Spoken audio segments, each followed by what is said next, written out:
He's Howard Eibach, a former copywriter and creative director and the author of 2 books on the creative brief.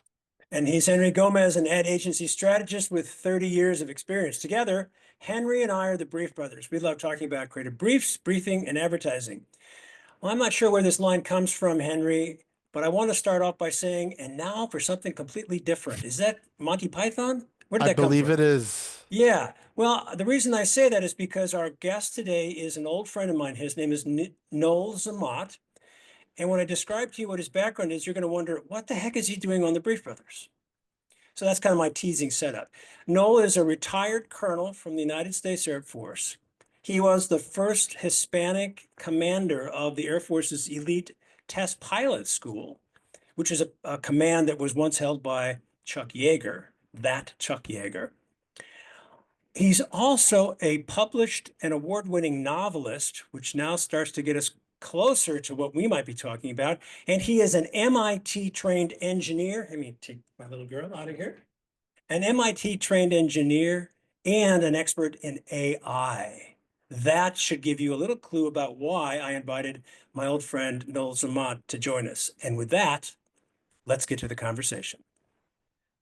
All right, Henry's not here for our next episode of the Brief Brothers. Sadly, he had another commitment, but I'm joined today by an old friend who I'm happy to say we're coming up on almost 2 decades since we met. It's incredible to think. Yeah, it is. And interestingly, our guest today, Noel Zamot, is not in the advertising industry. He's not in the marketing industry, but he is an evolving and rising expert, and I think probably in-demand speaker around the country on AI. Now, anybody who ever pays attention to our show knows that we've talked about this topic from time to time. And that was the motivating reason to bring my buddy Noel onto our show. So I'm going to give you a thorough introduction here, Noel. But before I do that, I just want to say thanks for carving out some time to join me and Henry somewhere out there on the Hopefully Brief Henry's Brothers. watching this. Yeah. Thanks for having me. This was great. Okay. So a little background. Because Noel is not involved in our industry, he and his background does include some serious training and knowledge of AI. But before that, he was in the Air Force. He retired not too long, well, some time ago, as a full bird colonel, and he was the first Hispanic commandant of the Air Force elite test pilot school at Edwards Air Force Base in California, which was the school started and first commanded by someone we all probably know, Chuck Yeager. And maybe during the course of our conversation, Noel, you can tell us about the time you actually met the general, who kind of sprung one of the latest times. Yeah, he sprung himself on you unannounced, but sometimes those are the best kinds. Absolutely. Now, the reason that Noel and I got to know each other is one of those things that just sort of happens. The universe conspired and brought us together. Of all places, in 2007, on Thanksgiving evening, in a small, very almost empty restaurant in Rome. The middle of Rome. In the middle of Rome. Thanksgiving I was there. I know. I was there. I was working at an ad agency in Minneapolis, Campbell Methune, which doesn't exist anymore. And I knew this holiday weekend was coming up, and I said, what do I feel like doing? And I said, let's just do something crazy. So why not go to Rome for the weekend? And that's what I did. After dinner, you saw that I was there. You overheard that I was speaking English. And so you introduced yourself and kindly invited me to join you, your wife, Diane, and your 2 boys, who I think were 9, 10, 11, something like that at the time. Yeah, it's crazy. And now they're adults, married. They're adults getting married, graduated from college. Insane. Yes. So you invited me to join you and your family for dessert, and we chatted and we stayed in touch. Now we connected on LinkedIn, but I don't think it was many years until we actually reached out. Yeah, it was a long time. You know, we were kind of there. It wasn't even a phone conversation. It was a FaceTime conversation. And as I recall, we were on FaceTime for about 3 hours. I think so. First time. We just talked about our backgrounds, where we had been, and that's when we discovered this connection as writers. Correct. You were working on your first novel. I was working on my first memoir. I'd published a couple of textbooks already, but this was more serious literature. And we bonded over our interest in writing. And over the last many years, we have both discovered, you are in advance of me, this amazing collaborative tool called AI. And I've been not far behind and learning from you. And together we've not mastered, but learned how to learn how to We're take bumbling our advantage. way through. Yeah, we're bumbling our way through to mastery of There you this go. technology. And I thought this is a great opportunity to have you join me on the Brief Brothers to talk about the technology itself, how you're capitalizing on it as a writer, which is different from what people in my industry, copywriters and art directors and Sure. graphic designers, it's different from what they do, but it's still a source of apprehension Absolutely. about the future of careers.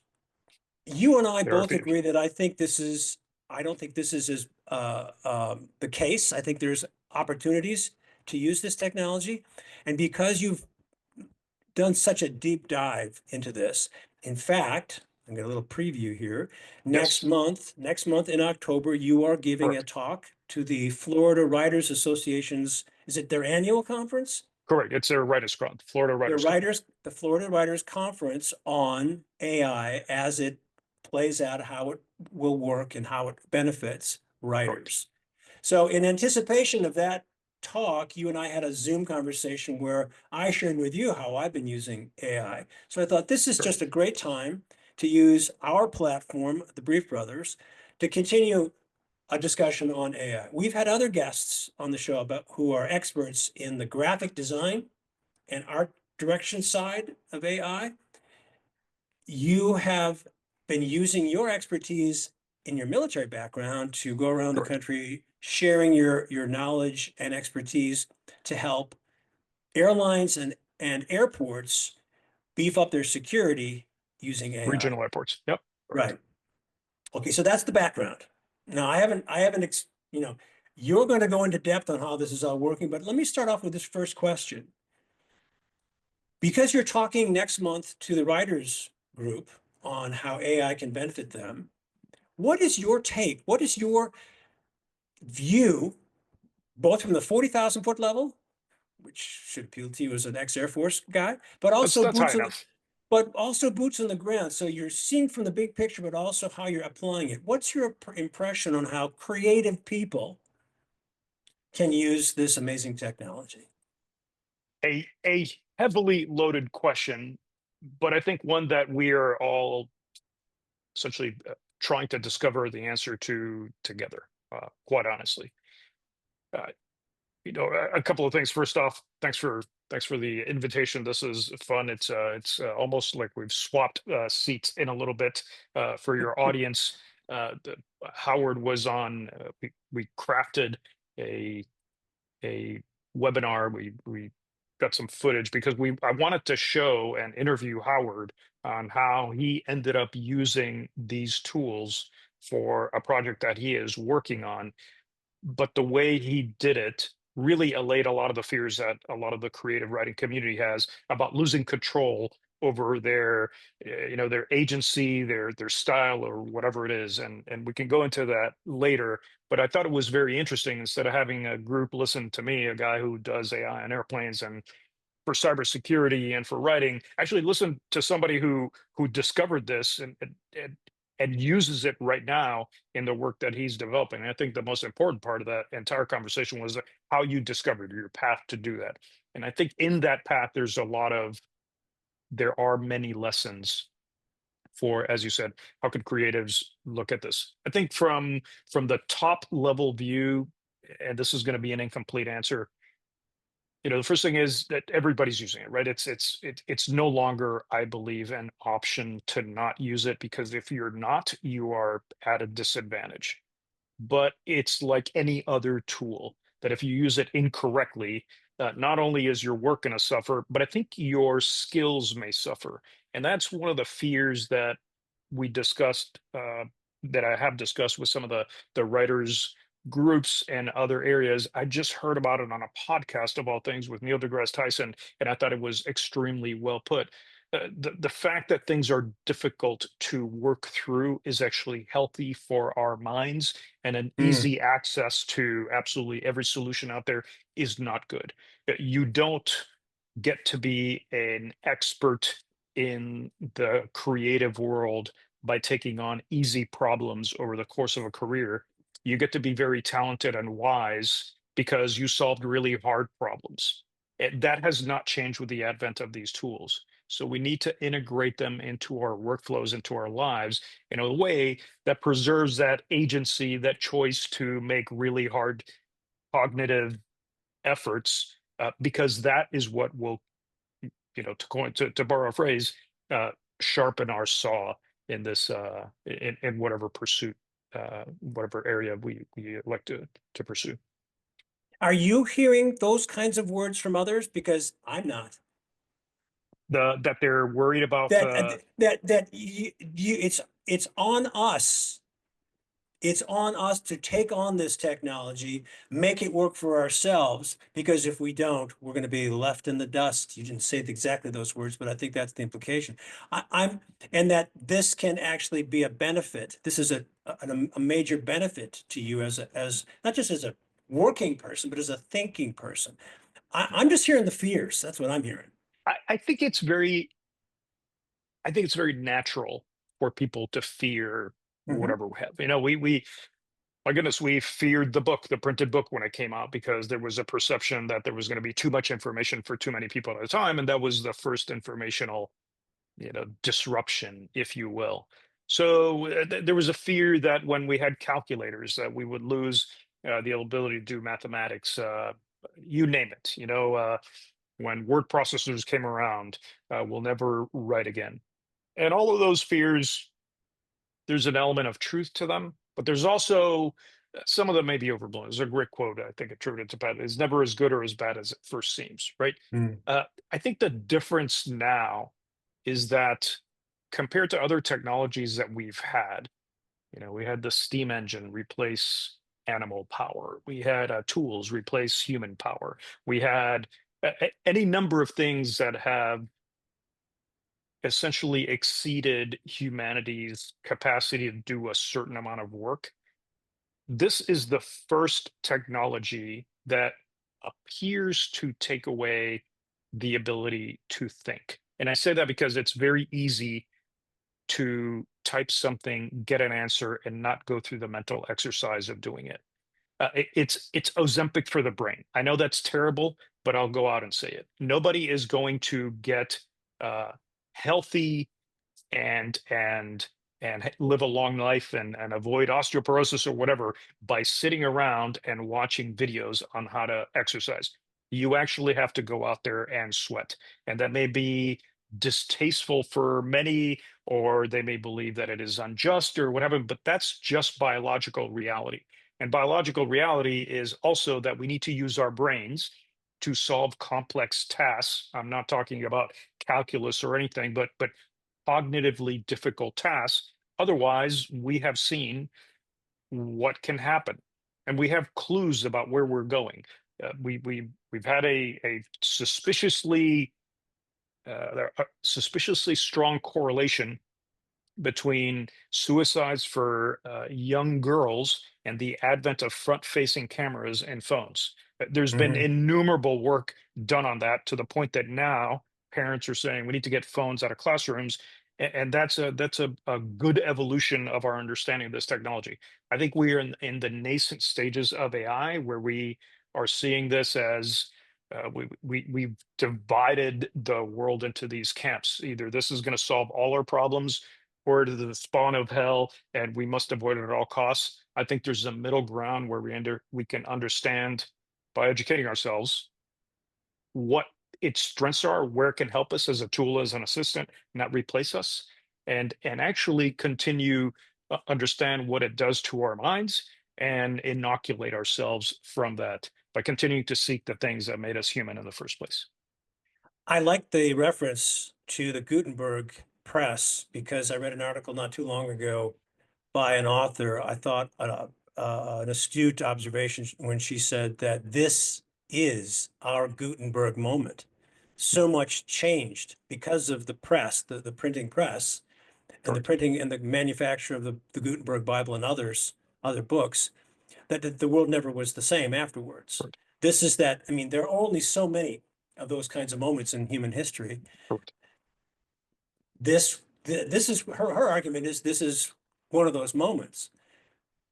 How do you square that against some of the fear, the dangers that are being discussed about what the technology can possibly do? I mean, we know that their jobs are going to go away, and there's been some incidents, where rogue AI, or I don't know how you would describe it, have contributed to suicides of kids. Absolutely, absolutely. There's, and I don't mean to minimize that. There's been any number of technologies, right? There's kids that are, parents take the easy way out and they just give them a phone, and all of a sudden a kid who is not prepared for it now has easy, free access to, pretty hardcore pornography at the age of 8, and those things follow you with the commensurate horrible mental health outcomes. So, a couple of things to answer your question. I started this path, sort of a crazy thought, hey, my goodness, the first digital revolution came out and I was flying airplanes at the time. Gee, I sort of missed it. I'm going to write a book that if time ever rolls back and I could do it again, I would hitch my train, my wagon to that train and go from there. And here's AI. All of a sudden it comes up. A disruption not unlike what we had with the internet. So when it came out, I'd said, it looks a lot like work that I did before for the military on military autonomy and aircraft automation and things like that. So I actually went back to school. I studied engineering undergrad at MIT. I went to business school at MIT, and it turns out that they had professional development courses on AI. I've taken them from the strategy on the business side all the way to the how to, essentially craft prototypes on it, which was the nightmare that you can imagine it is. Imagine being our age and essentially having to do a senior level or graduate level course in statistics, condensed into 12 weeks. It was horrific, but I learned a ton. And that's what's interesting. By the way, that was cognitively difficult, which I think made me remember and understand the technology better. So now I'm in a position where I understand the technology from the point of view of not just how it could be used, but also how it works, which I think is valuable. And in talking with another colleague just recently, Jenny, who you met, she's like, so tell me more about what you're doing. And I realized that, what's my job jar right now? Well, I'm working with a company to integrate AI into military aviation. I'm a co-founder in a startup where we're using generative AI and these LLM tools and NLP for hospital administration and improve patient outcomes and patient experience. I'm using it to craft a dashboard for regional airports to provide to craft better cybersecurity plans, operational cybersecurity plans, because they don't have the resources, and this is a way for them to do it at very low cost. And then the one where you and I have been spending a lot of time is actually using in my creative work. And it's been an interesting path to, the pendulum has moved back and forth, and I think the pendulum is sort of settling on the right spot where I use it to augment my productivity, to improve my writing, but I don't use it to do my writing. What I No, tell people. we need to emphasize that neither you nor I Correct. use our Chat GPT, which is our favorite. You use a couple of others besides Yeah, Chat, but I use Chat, and I don't use it to do any writing. correct. Well, maybe I'll have it craft an email for me if let's like, I'll say, I'm going to be snarky on this email, so please make it Yeah. professional. Yes. Is this Take the snarky enough? Yeah, take the snark out, or make it more snarky. But Make when it I more don't feel snarky. like Yeah. writing an email, say just write an email and I'll tweak it. Correct. But yeah, well, you and I both agree it's not there to do the writing for us. The Correct. way far too many college kids, sadly, today use it to write their college essays, Absolutely. which we won't get into. That's a can of Well, worms. but let's actually get into that, because I think that's an important one. So the point about not using it to do the writing, right? You and I have had this long discussion, and your story I thought was very compelling on how you used it for uh, a lot of the querying. Tell me more about the quality of this writing at a 40,000-foot level and then below. But you did that because you understood the process of editing, and as a Yeah, creative, you understood what is important in that process of editing. So your questions to this tool to this assistant. I call them the brilliant interns, right? It's a treat your LLM, your GPT, like a brilliant intern, which means that they're Mhm. incredibly smart. They can do anything, but they're also kind of clueless, and they require Yeah. very, very precise Need a aiming, so to leash. speak. They need a Right? leash. Correct. They need a leash, and we can all sort of, I think we can all relate to that.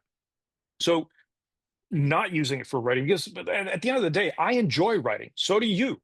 We Yeah. want to do the writing. I want the LLMs and the robots to do my dishes so I can do more writing. And in my world, the dishes, the conceptual dishes are, I hate to say this in a creative heavy podcast, but I'm terrible at marketing. I'm terrible at a lot of the stuff that an independent, self-published, indie published author, small house would do. So to get anywhere close to where I need to, I use these tools. And by the way, this is not a slam on anybody out there, because taking a job from somebody doing uh, marketing for independent authors, it is still something that the independent author can do, right? Yeah. Even traditionally published authors need to do this. So you are using these tools to do something that is not your focus, your main job jar, as we speak.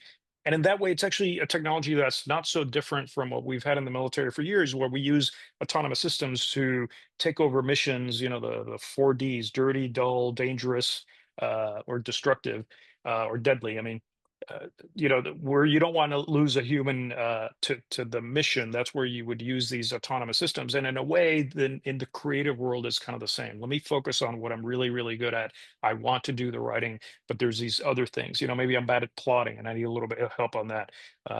Things of that nature. I'm sorry, I'm going on a long tangent No, here, but this you is all you good. This is you good. mentioned the students, right? Mhm. And you're right. This is an issue. At this podcast that I was listening to, again, from Neil deGrasse Tyson, he had a great quote. He said, "The problem with education is that schools value good grades more than students value good learning." Mhm. And it's a very powerful thought.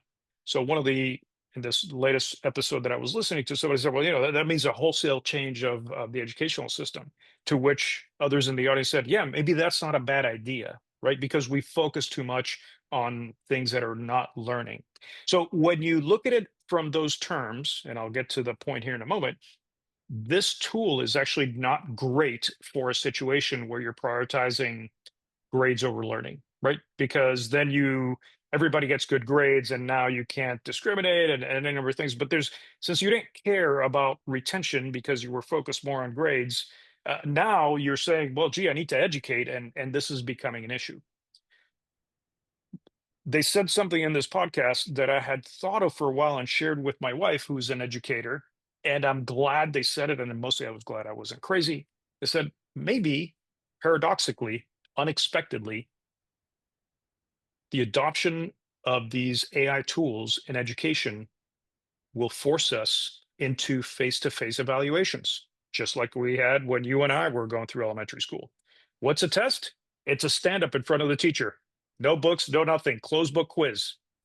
Maybe the exam, instead of being some very effective and efficient online multiple choice thing, is now, remember those blue books that we used to have to write our Yeah. answers on, the finals on essays? That's it. There you go. Here you go, guys.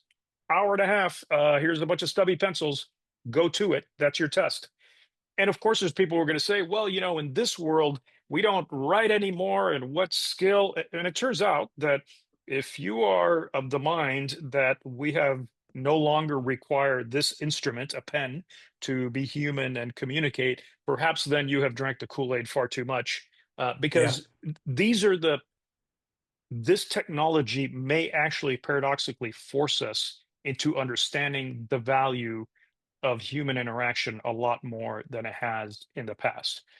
I don't know what the analog is to that experience in the marketing world, but I'm starting to see it a fair amount in a lot of the areas where we do try to implement artificial intelligence tools. And that gives me a lot of hope. I think a problem that is going to that will be faced by people in my industry is that chat and the other large language models, while they can imitate creativity and may become more creative in their output, which is a subjective thing, Yep. still it's impossible for them to incorporate that human element. So while it's easy for me and for you to train my chat GPT to bring multiple perspectives to reviewing my writing, I want you to read this chapter as a book critic, but also as a public relations expert for the publisher, as an avid reader of memoirs, but also as a small book buyer for a Correct. independent. So Yep. you're going to have different positions, and chat will channel those divergent voices. It'll allow you to see the interaction between those divergent voices. Yes, it will know how to channel what that, if you can agree on a profile, what is a good profile of each of these personas in the publishing world, it will give you a critique of your work from those perspectives. I have serious doubts that chat will be able to pretend to be a creative director and see the difference between a good ad and a bad ad. That is something that only the experience of living and being in that world and talking to other creatives and being at award shows and hearing the talk of award shows and being in the midst of a client creative agency presentation where you're battling it out, chat will never have access to that kind of interaction. So we won't have that experience to know what is really going to resonate with that audience. It's just like chat will never be able to write poetry. It'll write bad poetry. So, but it can write rhyming poetry, but it will never be able to write Yep. poetry the way that Shakespeare or any of the great writers, Marlowe or Chaucer or anyone can do. They just can't. So that's the creative's argument of where and how far, and that's the point beyond which chat can't go or AI can't go. so let me pull on a few threads there. That's a bit to And unpack. but by the way, I don't necessarily disagree with much of what you said, but I'm going to disagree with it in a slightly different way, right? First off, I've learned to never say never when it comes to AI, right? But that goes both ways. Well, I'm Because doing we my can best. say, I'm doing my best to channel Mike Wallace here, and I don't know how good I'm doing it. So what do you mean? remember Mike Wallace from CBS 60 Minutes? I'm trying to be Yeah. ask the tough Yeah. questions here. So. No, this is great. This is great. So the never say never goes both ways, right? Because you can say AI tools will never replace creative director's ability to look at a brief and say, well, that's a good brief or not. Maybe, maybe not. But I also can't say that a human will never be able to outperform an AI on a task that includes creativity while using the AI. You see what I'm saying? It's Mhm. too many times we go, oh, this will never happen, and then it happens, and we go, oh my goodness, what do we do now? I was recalling a conversation I had 2 years ago with a high schooler. 2 years ago, I spoke at Florida Writers Con 2023, and at that time, I spoke to they have a wonderful program for high school students to nurture young writers. So I talked to them about what is AI, sort of how it works, and early ideas that we had in those days, which is, that's 24 months ago. That's the Triassic period in terms of AI, right? And a young lady came up to me afterwards and said, love the talk. How can we how do we prevent AI from cheating on tests? The question that you were answering about the essay question. How we can identify if something is AI generated? And that's such a fundamentally good question because we're still dealing with that today, right? Mhm. That is a non-trivial question. That's what they call a hard problem. And here's this young lady asked me that, and I bumbled through an answer. But that question stayed with me. It stayed with me for 2 years. And just recently, what we're seeing is that, strangely enough, there are increasing number of studies out there that as humans become more exposed to AI generated content, if you're thinking about it, your discrimination on whether something is AI generated or not has actually also gone up. Yeah. Pareidolia, is that the human condition where you see images or see faces and anything? There's a face in a cloud. That cloud looks like a whatever, or you see, you imagine you see a ghost. Uh, that condition is there because we needed it when we evolved to identify and see potential dangers very early with minimal cognitive load. That is that was essentially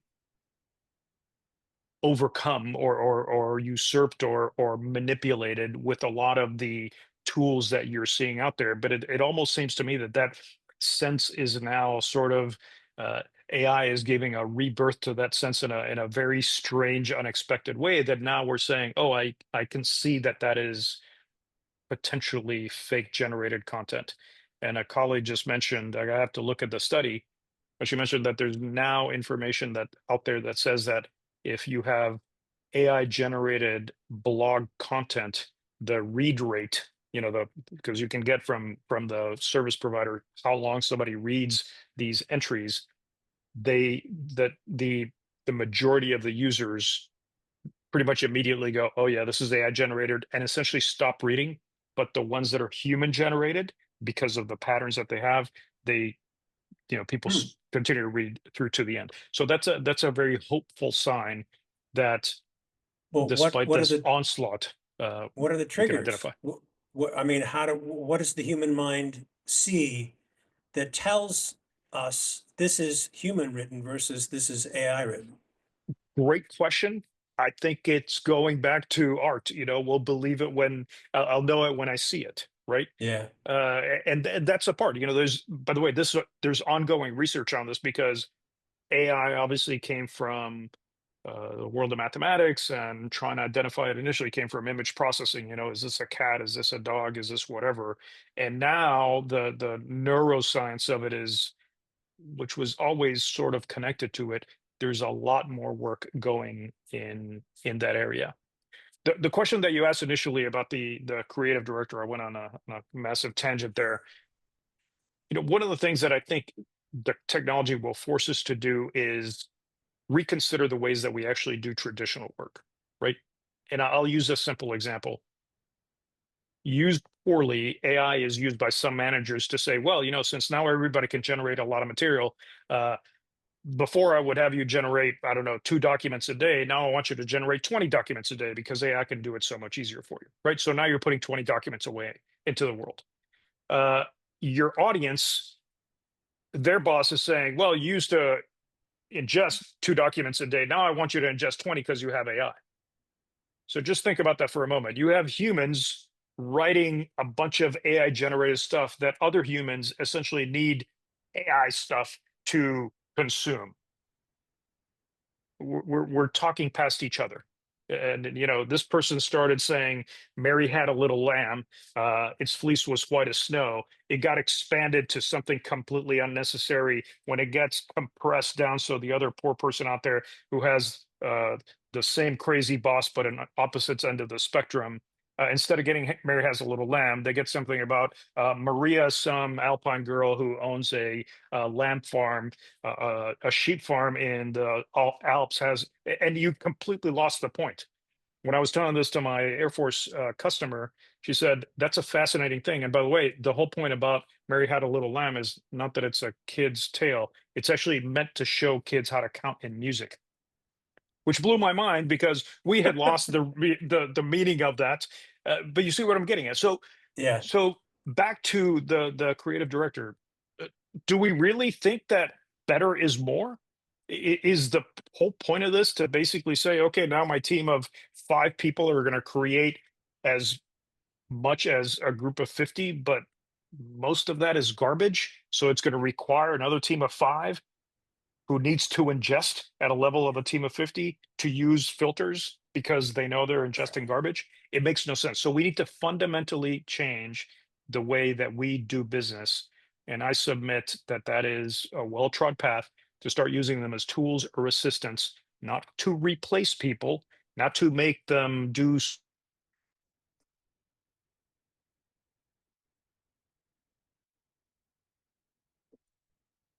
and we're starting to see mega trends in industry groups across an emergent number of disciplines that are basically saying, you know what, we need to take a breather on this.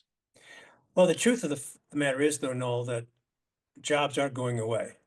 And there Yes. are a lot of there in the advertising world. The fact is, there are a lot of marketers out there, and I'm not going to point my finger and name names because I don't know, but they are out there saying, okay, it's not going to be as good as my ad agency, but it's a hell of a lot cheaper and I don't need as many bodies.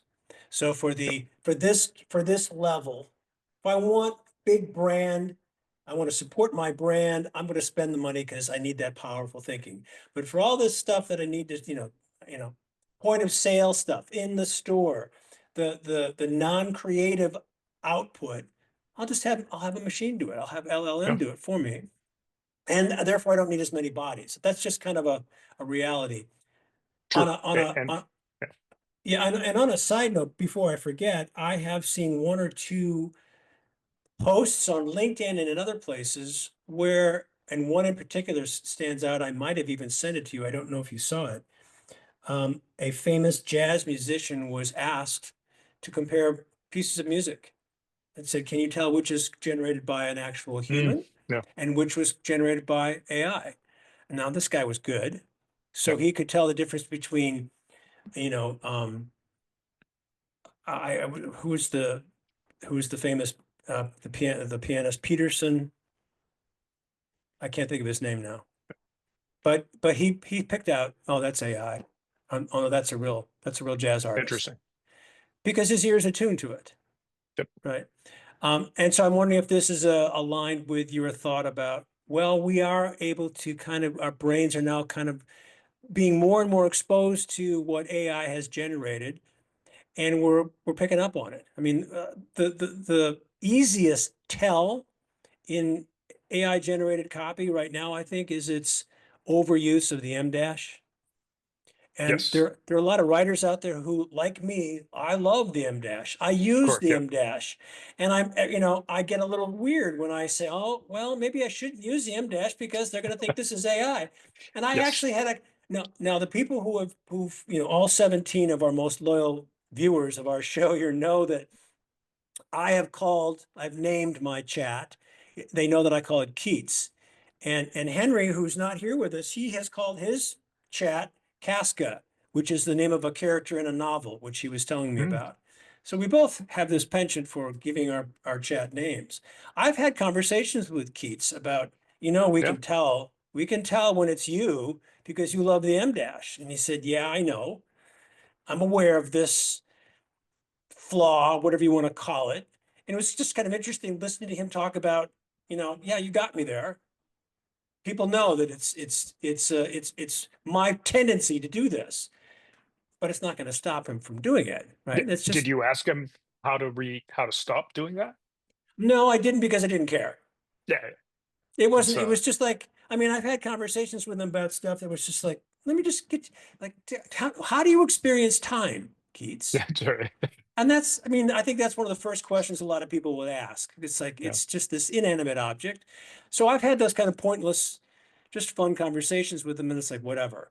And I don't want him to stop using the M dash because I like the M dash. Yeah. But there are certain things that give AI away, which Very true. it will probably evolve, and that won't be the case anymore.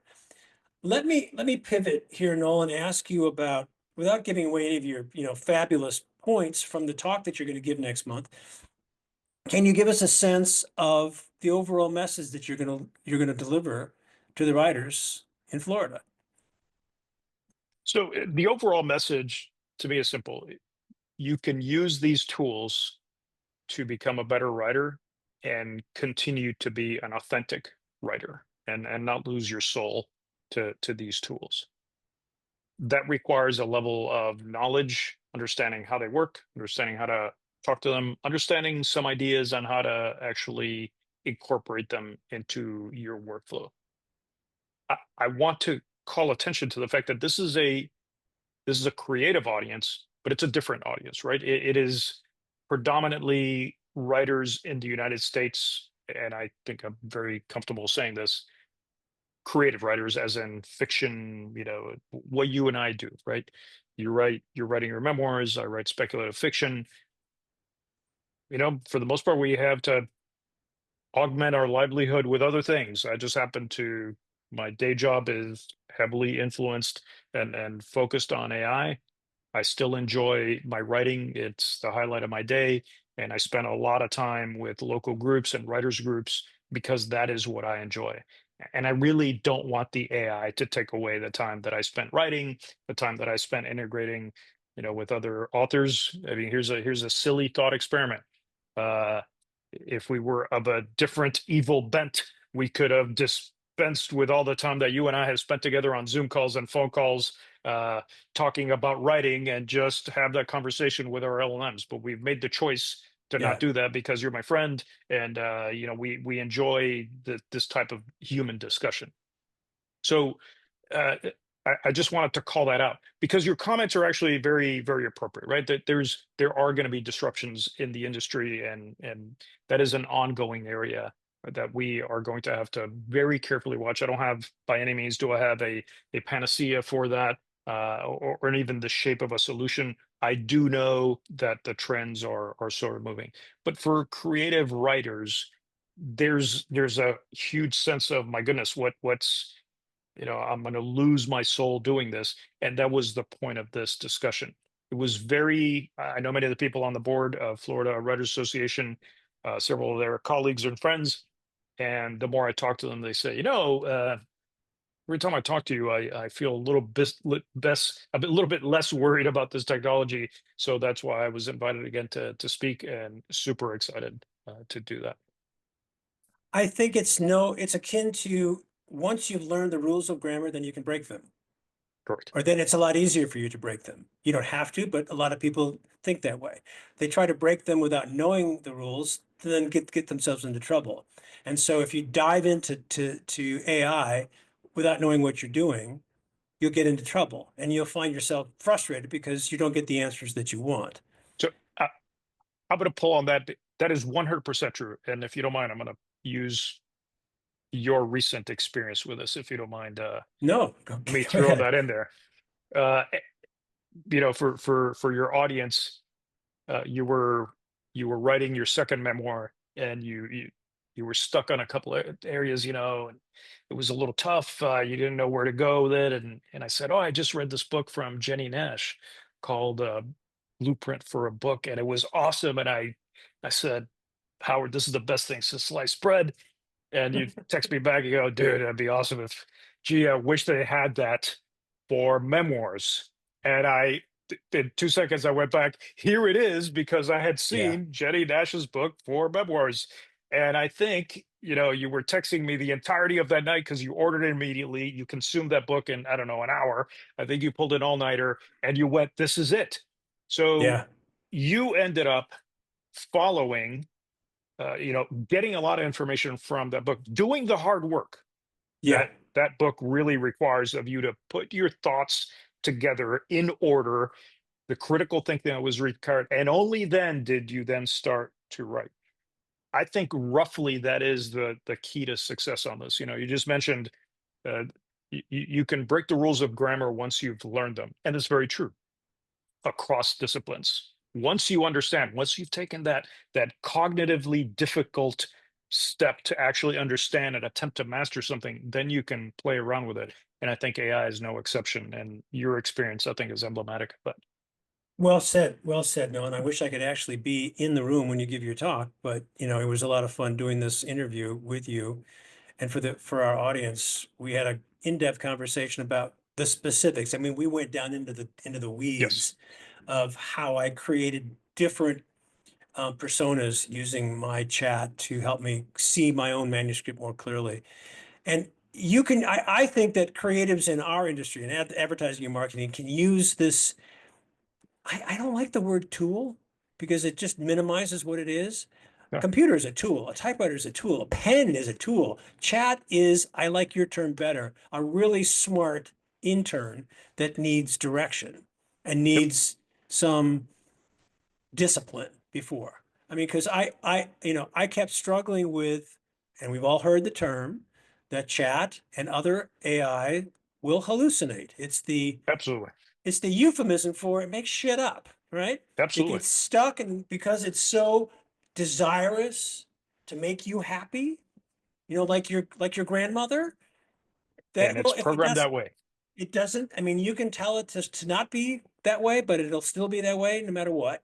And So so, I, how do you get around that? And I struggled to figure out how do I get Keats to stop hallucinating?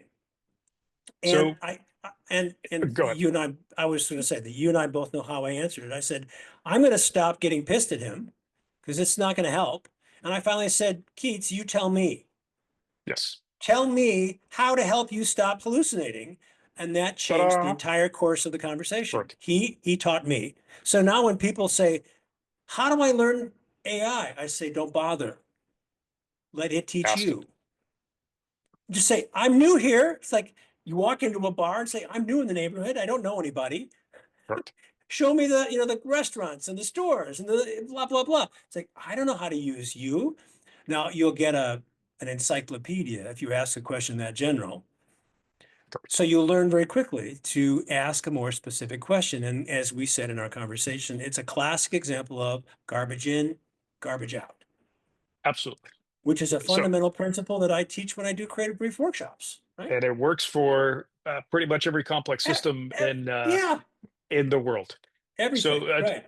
two things. Your comment about when you don't know, ask is one of the three main areas. So if you wanna find out more about what the other two are, but there's three really key uh, approaches, mindsets to using these tools effectively, the way we're talking about this. And one is Howard's comment about, when in doubt, ask. You get better by Yeah. asking them how to do that.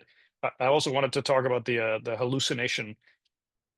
And this goes to understanding how the tools work, right? Mhm. One of the most useful quotes from one of my professors on one of the courses that I did, she said, you have to understand, all that these things do is hallucinate. That's all they do. Mathematically, it's a hallucination. And we had Hmm. gone to the point right now where I can, mathematically tell you how all this, I type in, write me Ulysses in the style of Jabberwocky, and I can tell you what is going to go in the mind of the neural network of this device before it spits something out. And her quote was, they're all hallucinations because they're all just mathematical representations. We've just trained them and done reinforcement learning to minimize and sort of bound their output. So it's something that's useful to us little hairless apes, but all they do is hallucinate. And once you get over that, then you're going to be fine because you're going to be having the right, I think, the appropriate level of expectation. The other really good piece of insight was the probability that on any given query, the AI, the tool, the LLM, is going to give you a perfect answer is vanishingly small, like zero. Mhm. And once you get through that, that's also very helpful. It's not just hallucinations that it's going to answer the wrong question, or you had a chain prompt, or there's any number of overflow problems. So once you start thinking about these limitations, you kind of start thinking maybe not as a human, but with the same set of tempered expectations that you would have of somebody. You wouldn't expect somebody to give you the perfect answer on the first go, unless they're a very, uh, prepared, educated professional. In which case, there's a completely different context there. And by the same token, you can't assume that somebody's going to understand you the first time you ask a question. So, and strangely enough, this is one of the areas where we're using that sort of philosophy to integrate these technologies into aviation, evaluating them less as machines and more as the equivalent of the brilliant intern, but we're going to call it the brilliant young pilot. So there's a lot of commonality that a lot of industries and a lot of disciplines are struggling with these technologies as we move forward. Well, no, I think that's a perfect spot to end our discussion, but I also want to give you the chance to, we'll use this as kind of a segue to close with your story that you shared with me before I hit the record button about the time you met General Chuck Yeager, the first American, I think the first human being to Yes, to crack break the sound barrier. the speed of sound. Yeah. To on purpose break the sound barrier and come back. Yeah. Yeah, so So the you were the commandant of the school, the Air Force Correct. school that General Yeager founded. Was he the first commander? Did he found it? Did he they was not build the it around founder, but him? he was one of the more famous ones for obvious reasons. You know, he broke the sound barrier in '87. He was a colonel. I think he was a major and Captain Chuck Yeager in those days. 87 or 57? 57, and then Okay. 57, yeah, 47. Was it About the just same after time the World Air War II?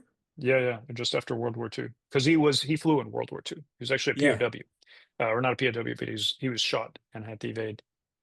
So yeah, the year that I was born, Chuck Yeager was the commander of the Air Force's test pilot school, and that's the job I had when I retired. So when this was my last year there At Edwards Air Force Base in at California. Edwards Air Force Base in California. And by the way, for those of you who don't know, if you've never heard of it, the test pilot school is where we train all our test pilots, flight test engineers, test navigators, and now we actually test. We train drone test pilots, and we have a course for space professionals in the schoolhouse right now. And you make the Navy guys look like amateurs because you're so much Yeah, better, right? yeah. The Navy has their own school. Their school is heavily focused on rotary wing and some other things. Ours is really focused on fixed wing systems, advanced systems. When I was there, we were working on how to prevent airplanes from getting hacked, of all things. So it's sort of like being the commander of a fighter squadron, being the dean of an engineering school, and owning your own monster garage. And those are all interplay. The monster garage is where we do all our research. We can do a lot of risk reduction with these very sophisticated simulators and test facilities, and it's just the best job ever. So I'm getting ready to fly, and a lieutenant runs in the door, and he goes, "Sir, you know, General Yeager's coming." I go, "We knew he was on base. He was filming some documentary with his he's got a little entourage, and somebody was filming essentially a biography of him, but we had no idea he was coming to the school. Nobody knew. So I go, how come nobody told us? And my lieutenant just, terrified, says, we just found out. So I get up, I tell the guy I'm flying with, hold on a second, sort of direct everybody, try to make everything as clean as possibly can. It's an active flying unit, so you can imagine all the insanity that goes on. And in short order, General Yeager comes in through the flight line entryway, and call the building to attention. I go, "General, how can I help you?" And he goes directly to my office, which used to be his office. And he goes, "So how's the school doing?" Which is kind of like I told you, so like you loan your car to your buddy, and you go, "So how's my car doing?" Okay, that's got it. So he sits down. Can we get you anything? Oh yeah, I'll have a little something to drink. He kind of tells somebody, "But you give me a little," and I go, he's making himself comfortable. So I look at the guy I'm supposed to be flying. He's my deputy, and he's like, "Ooh, this may take a while." So he starts telling stories, and after a while, people say, "Hey, you mind if we record this?" I go, "Yeah." I'd met him before. I'd actually met him when I was a student, but this is now different because I'm the commander of the school, and I'm wondering why he's here unannounced. Had a great discussion. He related a bunch of stories for a very small group, and then they said, "Well, sir, it's time to do the event, and why don't we just do it in the lounge here? We have a big bar attached to the school, which is where all the students and the families and everybody gets everything done. We have, it's a great place. It's like working at an aviation museum." And he tells the stories, and we ended up not flying that day. He was the guest of honor at the graduation that we had for the class, two classes per year. So we have a graduation in the summer and the winter, and he was the guest of honor for that one. I went there, big deal, pomp and circumstance, the whole 9 yards. We took a family photo with him, which was very special. And as General Chuck Yeager is leaving, he's an old man, he's in his 80s at this point. Just go up to him and go, "Hey, sir, just want to thank you for coming. It means a lot to the students, means a lot to me. I really appreciate you coming and visiting, and we had a great time hosting you." And he holds my hand, those steely blue eyes that I've seen a lot. And he looks at me and he goes, "You're doing a really good job with the school," his school. And at that point, I just went, that's the best feedback ever I'm going to get on my performance. That is a Yeah. great way to cap a career. So Who, that's who that's needs my story. AI? Who needs AI when you got General Chuck Yeager? You can't beat that. Exactly. Wow. And and to that point, how can you replace that with a machine? Well, yeah. Well, that's why this is I like the idea of the intern, our helper. Yep. Still going to need us. Noel Zamot, author of some amazing speculative fiction novels. I encourage our viewers to check him out. Check them out in the show notes. Yeah, we'll get noelzamot.com. the link available. But you are an amazing expert, emerging expert on AI in the aviation industry. But you're lending your expertise to writers and giving an address next month to the Florida writers. You've been a great help to me personally, and I have truly valued our friendship. Coming up on Same here. 20 years, it's been an insane. amazing journey. And thank you for joining me on the Brief Brothers. Thanks, Howard. Good stuff, Henry. Good stuff, Howard. He's Henry Gomez. And he's Howard Eibach. Together, we're the Brief Brothers. Till next time. Bye-bye.